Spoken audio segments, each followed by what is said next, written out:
Good evening, everyone. Kumusta po ang lahat? Welcome sa isa naman pong live broadcast ng FSM, Filipino Success Movement.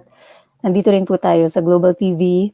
Dito rin po tayo sa Filipino-Canadian Organization. Ito po si Dr. Iris from FSM.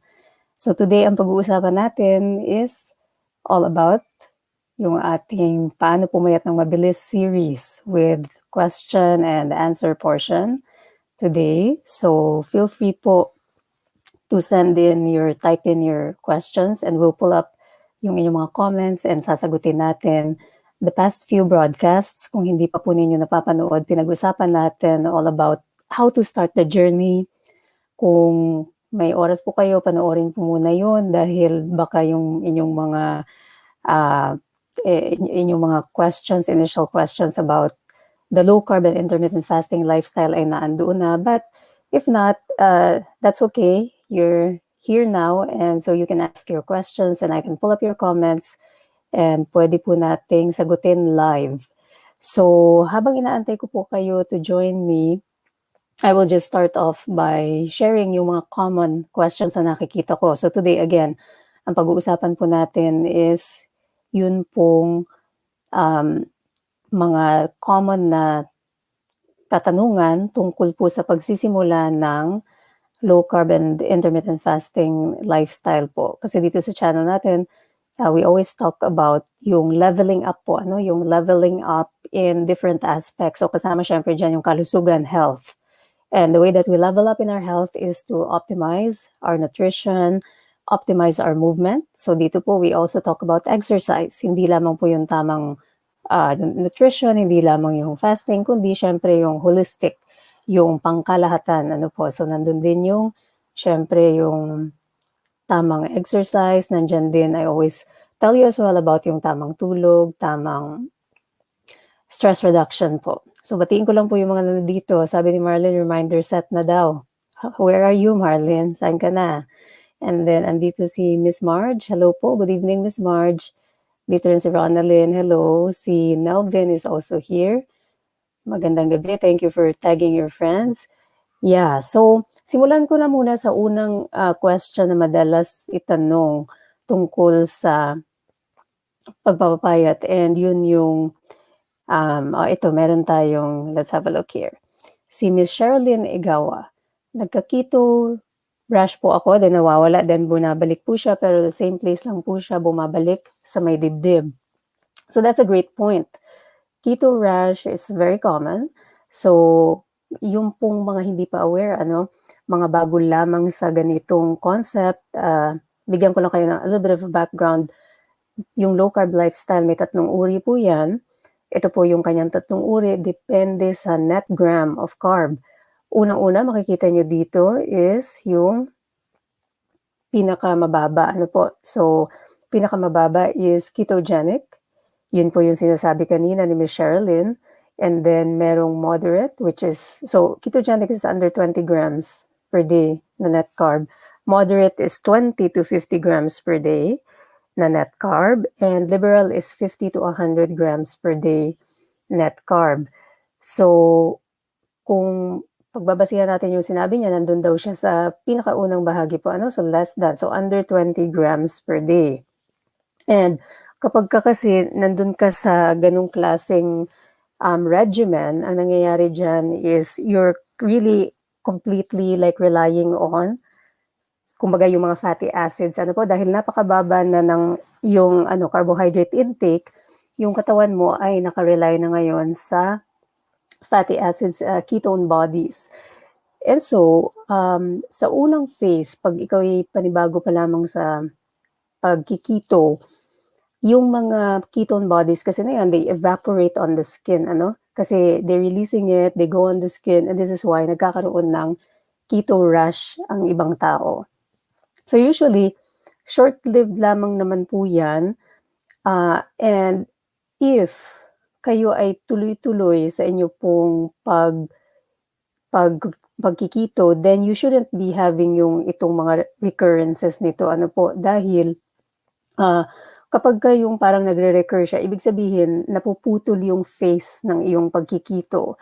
So I wonder, Ms. Sherilyn, if kayo po ay nagsa-cycle up and down. So it's important to maintain na keto po, kasi karamihan, so this is a common, I would say maybe mistake na ginagawa ng karamihan, magki-keto and mag-intermittent fasting, and then pagkatapos nung fast nila, magkakaroon sila ng cheat day, magka-carbs ulit. So aasa na naman yung katawan sa glucose, right? Kasi tatandaan po yung dalawang uri ng fuel natin, dalawang uri ng gasolina ng katawan. Glucose, galing mainly sa carbs, and yung keto bodies, so yung ketone bodies, yung galing na siya mismo sa ketogenic diet. So ngayon, kung kayo ay nagsasalit-salit between the two, then every time na, after you use up your glucose, then mag-shift sa keto, lalabas ulit yung rash, right? So make sure that you're maintaining. Dahil pag maintained na ang body ninyo doon sa keto type, then, less yung incidence na magki-keto rash. Usually yan, dapat parang first, lang yan yung beginning lang. Then as your body gets used to the acetone, to the fatty acids, yung ketone bodies na yun, then the rash should lessen. So this is usually brought on by cycling doon between carbs and between ketones, between glucose and between ketone bodies. So yun po yung usual na nangyayari dyan. And then sometimes you just need to perhaps hydrate, non-calorie drink. So tubig po, mga walang sweeteners natin, po. So thank you for that question. So yan, sandali. Ilalagay ko lang muna ito. Ipa-flash ko lang muna just to remind you again of the 3 macronutrients po, that stimulate insulin production, which is yung master hormone natin. So again, pag galing sa protein and fat, as I always say, ito po ay less insulin stimulating. Ang carbs naman po ay more insulin stimulating. So yun po ang basic concept natin sa mga kaka-join pa lamang. So I hope I answered your question. So just keep going po, Ms. Sherilyn. Hopefully you don't cycle between glucose and then ketone, glucose, ketone. Hydrate well, and then try to keep low carb. Keto lang po para masanay na yung katawan, and eventually the rash should improve. So si Miss Glenda Sunga is also here. Hello, Miss Glenda. Carl Mags, hello po, magandang gabi. Magandang gabi po, Miss Heidi. Yes, thank you for tagging your friend. Si Miss Madeline Simbulan, hello from Israel. Hello, Miss Madeline. Thank you. Yung mga hindi pa po nagjo-join sa ating group, Level Up Wellness, please join. At tayo ay makakakuha ng mga inspiration doon tungkol sa ating mga dapat kainin po. And Miss Melinda Ribaya, magandang gabi po. Arlene is also here. Hi, Arlene. Nancy Season is also here. Magandang gabi, Maria Elizabeth. Miss Rednia Mota, hello. Okay, paano may iwasan na mag-crave ng bawal na food high in carbs? So this is a great question. Thank you, Miss Rednia. May iwasan if you stay consistent. So the key, mga ka-FSM, is fat adaptation. I've told you about this before. Fat adaptation po, let me find. Yan. Ito po ang solusyon, fat adaptation. Ang ibig sabihin po nito, again as I've said, dalawang uri ng ating fuel, yung glucose and yung ketone na galing doon sa kapag kayo ay successful na sa inyong pag-low carb, ketogenic. Ngayon, once kayo ay fat adapted, yun po mga cravings na yan ay mawawala na. Bakit po? Dahil sanay na ang katawan ninyo to use fat as fuel. So hanggat kayo ay yo-yo-yo-yo at hindi kayo strict sa pagsunod ng low carb, lagi pong magkakaroon dyan ng craving kasi kung matatandaan ninyo ito, kung matatandaan nyo po yan, lagi ko pong pinapakita ito sa inyo, right? Tingnan nyo po ito. Kapag kayo nakarely sa carbs, yung pinakataas, kapag tayo nakarely sa carbs as ang ating fuel, ano po ang nangyayari after 120 minutes? Babagsak. And then, pag bumagsak po siya, gutom ulit. So, nandoon po yung tinatawag na craving. The other thing po, tatandaan natin yung mga hormonal effects ng sugar. Ito po ay nagkakos ng tinatawag nating addiction. Ano po? So, it causes that addiction dahil meron siyang interplay doon sa reward hormone, yung dopamine na lagi ko pong binabanggit sa inyo. So, may effect po yun sa dopamine. So, hanggat hindi po talaga ninyo tinatanggal at sinasanay ang sarili ninyo to use this list, and this is the reason why I put this list here. Hanggat kayo hindi nasasanay na gamitin itong listahan na ito, patuloy po na ang inyong katawan ay magsa-cycle between using glucose, using fat. Hindi kayo napupunta sa fat adaptation. Hindi nasasanay ang katawan na gamitin ang fat as fuel. So, tatandaan po lagi ito, paki-screenshot po sa mga mahilig mag-screenshot. Give me a moment. Yan. Paki-screenshot lang po para lagi ninyong matatandaan ito na if you're using carbs, lagi nandyan. Ayan, nakikita niyo yung pagbagsak niya. Gutom ulit. Samantalang if you use fat and protein, it's more even. Mas mabagal ang kanyang pag-decline, and so yung gutom hindi agad-agad maramdaman. Plus, if you remember, ano po yung sinasabi ko sa inyo lagi about yung kilocalories na nababurn po ng fat versus protein versus carbs.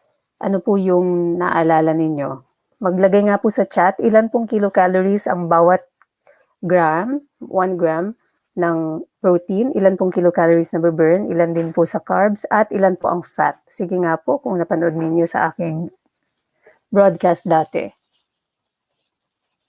Tingnan natin kung may nakakatanda po. Ilang kilocalories po, kasi this is very important dahil pag naintindihan nyo yon, then you will know why effective po na fat ang ating dapat gamitin na fuel. So ilang kilocalories po? Inaantay ko kayo, sige po. Sino po ang gusto magsabi? Tingnan natin. Kasi you also have to, not only like learning po ito, kailangan din kasi yung application. Kailangan nakakabisado ninyo yung concept na iintindihan na maigi. Sino po ang magsasabi? Sirit na po ba? Sige, ulitin ko lang po ulit. Yung nababurn po natin na kilocalories with carbs and proteins, 4 kilocalories po. Doon po sa fat, 9. So kung ang katawan ninyo ay gumagamit mainly ng fat, mas maraming energy, hindi kayo nag-crave. Hindi po kayo prone sa craving. Maliban pa doon sa kanyang less effect sa insulin, siya rin po ay mas maraming energy na naibibigay. So imagine, kung nasa fat adaptation na kayo, every gram ng inyong fat ay magbaburn ng 9 kilocalories. So that's more energy. Hindi na kayo mag-crave. Samantalang kung carbs, mababa lang siya Plus yung effect niya sa insulin, hindi po ba? Yung spike na yun ay napakataas. And so, after a while, gutom na ulit kayo. So, please take note of that. Tandaan po natin yon next time po meron tayong quiz. Ayan, hindi po ba sinabi ko na ito sa inyo dati? Carbs and proteins, 4 kilocalories. Fat, 9 kilocalories. So kung magre-rely tayo sa fat as fuel, mas matagal, mas maraming energy, mas masigla tayo, and tayo ay mas matagal na hindi magutom. Kaya nga yung mga nagkikito po, nakakatagal mag-fasting ng matagal. 23 to 24 hours. So tingnan po natin, the next question is coming from, sino pa po yung may mga tanong dito? Lons, good evening po. How po kaya yung high fats intake meal? Yeah, so this is a great question.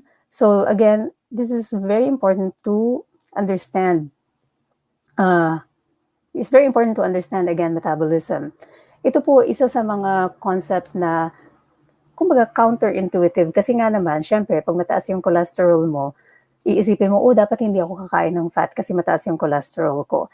But we have to understand na yung high cholesterol po na yun ay galing po yun sa carbs. Kasi the way that it works in the body is, kapag kayo po ay kumain ng fat, yung fat na yun will get burned as fuel. It doesn't, tandaan po the thing, you have to understand yung physiology nito. Kaya nga po, dapat talaga you talk to someone with expertise sa low carb nutrition. Physiology, ano nga po ba nangyayari? Tandaan po ito, So, let me remove this comment.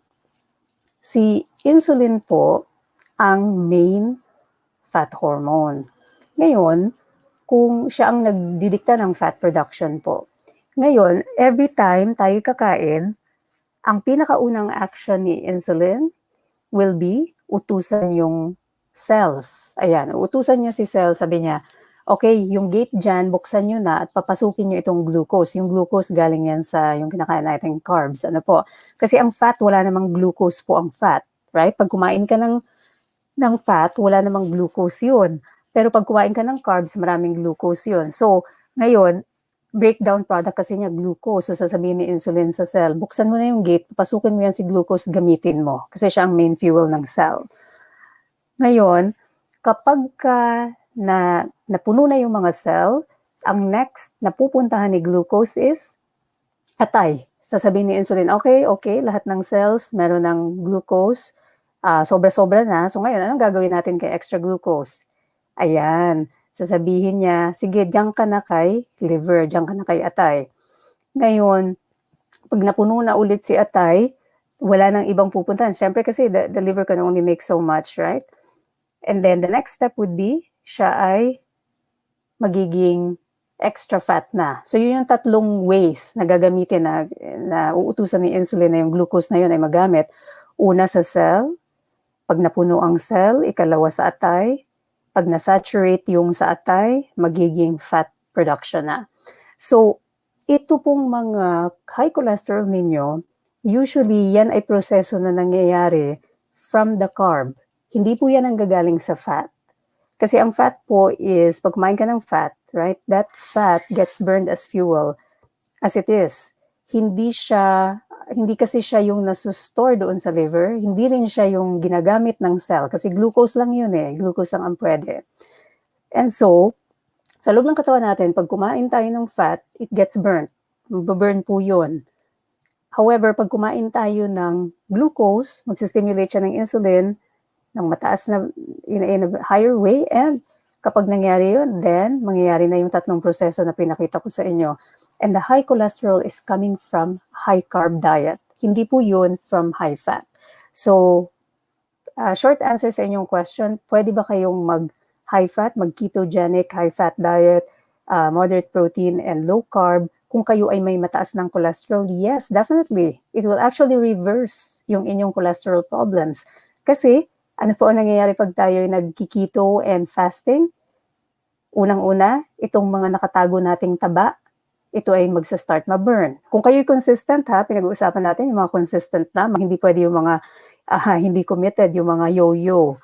So, unang-una, yan ang mangyayari. Ikalawa, madideplete ito po, pag nagpa-fasting tayo, lahat ng mga nakastore sa ating atay.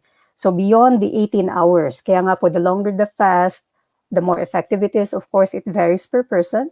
But the longer you go fasting, the more na maa-access ninyo itong mga nakastore dito sa ating atay. And even longer. So, beyond the 18 hours is ito na. Yung fat deposition ay ma-access natin. So, pag nangyari po iyon, di ba po? So, when you're fasting, so low carb na talaga kayo, nakarely na lamang kayo sa fat, unti-unti na ngayon, madideplete. Kaya nga kung mapapansin niyo, talagang may weight loss po ang keto and fasting. Kasi nakukuha nyo na yung mga excess na yun, yung mga tinatago-tago nyo noon, mga nasa salbabida, hindi matanggal-tanggal kahit kayo nag-exercise. Kasi exercise is great, pero hindi tayo dapat mag-rely sa kanya for weight management. It's great for overall health, pero it's not gonna help you access yun pong mga nakatago na dyan, ng mga fat na napakahirap tanggalin. Only more intense, like low insulin stimulation will do that, and that is by going keto and intermittent fasting. So, huwag pong mangangamba. Of course, it's always good to check in with your doctor. Baka meron pa kayong mga ibang medical conditions, kailangan muna ma-stabilize yan. Again, I'm only providing you information. Hindi po ako ang doktor ninyo, but generally, if you're asking me, kung kayo may high cholesterol, pwede nyo bang gawin ito? Yes. Itong po talaga yung treatment regimen ko sa mga sarili kong pasyente. Pag taas na yung cholesterol nila, put them on keto. I tell them, you have to do it. You have to get rid of all that excess fat, yung mga cholesterol na yan. The only way you'll be able to do that is by going low carb, intermittent fasting. Short of taking medications. Ano po, eventually, yung mga gamot na yan, nawawala po yan. Mga pasyente ko, tinatanggalan ko na ng gamot kasi they're able to maintain. 1 taon ng LCIF, 2 taon, wala na silang diabetes, wala nang cholesterol problems, okay na yung blood pressure, bakit magagamot? But again, kailangan ng patnubay at gabay ng doctor po, ano. So, that's a great question. And then, sino naman po? Si Miss Lawrence. Yes, that's great to know. Keep going po. Stay low carb. Sino pa po? Low carb, moderate protein. Very good. Yes. And ito po, tingnan natin si Miss Madeline. Pag nawawalan ako ng pag-asa sa LCIF po, palagi ko lang pinapanood mga video mo para mag-motivate ulit sa akin. Yes. So, it's very important. This is a great point. Thank you for raising this, Miss Madeline. Kasi nga po, importante pong malaman na kung tayo, di ba po dito sa FSM, lagi kong sinasabi sa inyo, action po, di ba? Meron tayong learning, and then meron tayong application, which is action part. Ngayon, every time na tayo bibitaw, syempre, ano pong magiging resulta nun? Ibig sabihin, hindi ka committed. Pag hindi ka committed, parang relasyon yan eh. Hindi po ba? Meron kang karelasyon, unang-una excited ka, lahat binigay mo. Mamaya hindi ka na committed. Do you expect na yung relasyon na yun ay forever maganda? Pag hindi ka committed, magloko-loko ka, right? Kasi every time you're going high carb again, parang kang nagloloko. Hindi po ba? Ano po may expect ninyo doon sa partner ninyo kung niloloko nyo lang? Matutuwa kaya? So it's the same concept here. Every time bibitaw kayo, babalik yung mga hindi ninyo gustong effect. It can be yung weight ninyo mag-yo-yo, it can be yung blood pressure ninyo, babalik ulit sa mataas, or yung diabetes niyo manunumbalik. Kasi you're cheating. Yun lang po yun. So, tatandaan po lagi yun. It's a relationship. Yung inyong level of commitment will dictate your results. So, yun po ang aking spiel. From Barcelona, Spain. Hi, whoever you are. Paki-allow po next time ang StreamYard to use your name para makita po namin. Si Miss Maribel. Thank you, Miss Maribel, for your postings. Nakaka-inspire po. Keep going. You're posting very nice mga pictures, and also nakikita ko po yung inyong pag-exercise. That's great. She exercises while in the fasted state. Mas malaki po ang effect nun. So kung matatandaan nyo po dito, kapag kung natatandaan nyo po ito, I always show you this. So tingnan niyo po ito.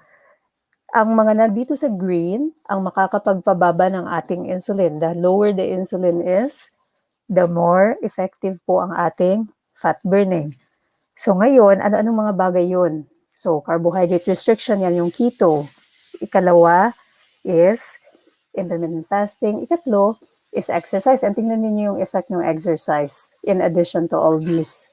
Hindi po ba? So that is why we advocate for even more effective po na weight loss, more effective way to maintain yung inyong healthy lifestyle pag sama-samahin itong tatlong ito. Kasi kung ito lang unang dalawa, then we never get the benefit nung pag-exercise po. Kasi marami din pong iba pang benefit yung pag-exercise. Hindi lamang physically like to tone you, but also yung mga effect pa po nito sa iba't ibang organ systems, sa pagpapahaba ng buhay, effect nito sa immune system, effect nito sa mental health natin. So marami po siyang benefits. So definitely recommended, and that's why I always show you this graph, because I want you to realize na itong tatlong ito are all important to maintain yung inyo pong healthy lifestyle.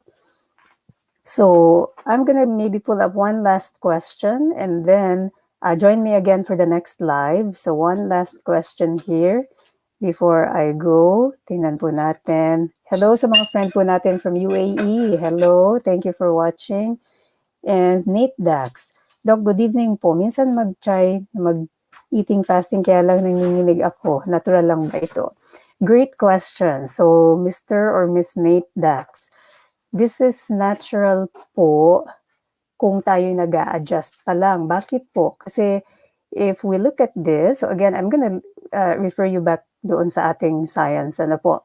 It's important to understand itong concept na ito. Kapag po ang inyong meals ay mainly made up of carbohydrates, you will get that panginginig because of this drop. Tingnan niyo po dito sa between 120 to 140 minutes ng carb. So, tingnan niyo po yung graph sa pinakataas. You see the carbohydrates.